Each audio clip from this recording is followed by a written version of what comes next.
2026 సంక్రాంతి పండుగ సందర్భంగా స్టార్ హీరోల నుంచి మొదలుకొని చిన్న హీరోల సినిమాలు కూడా విడుదలకు సిద్ధమవుతున్నాయి.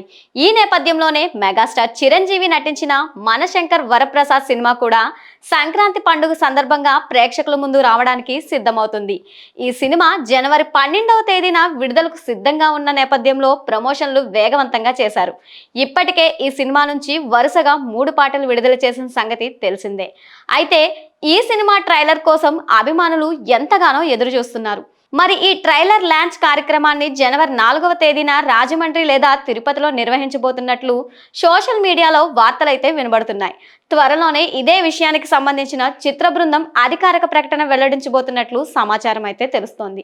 ఈ సినిమాకు సంబంధించి ఇప్పటికే పలు కార్యక్రమాలను నిర్వహించగా ఏ కార్యక్రమానికి కూడా చిరంజీవి హాజరు కాలేదు. మరి ట్రైలర్ లాంచ్ కార్యక్రమంలోనైనా చిరంజీవి పాల్గొంటారా లేదా అనేది వేచి చూడాల్సిందే. ఈ సినిమాలో నయనతార హీరోయిన్ గా నటించగా చిరంజీవి ఎన్ఐఏ అధికారిగా కనిపించబోతున్నారని తెలుస్తోంది. ఇక ఈ సినిమాని sunshine banner gold backs entertainment లో సాహు, సుస్మిత కొనిదెల సంయుక్తంగా నిర్మిస్తున్న సంగతి తెలిసిందే. అంతేకాకుండా ఈ సినిమాలో సుమారు 25 నిమిషాల పాటు వెంకటేష్ కామియో పాత్రలో కనిపించబోతున్నారు. మరి వీరిద్దరి కాంబినేషన్ లో వచ్చే సీన్స్ హైలైట్ గా ఉండబోతున్నాయని ఇటీవలే డైరెక్టర్ అనిల్ రావిపూడి వెల్లడించారు.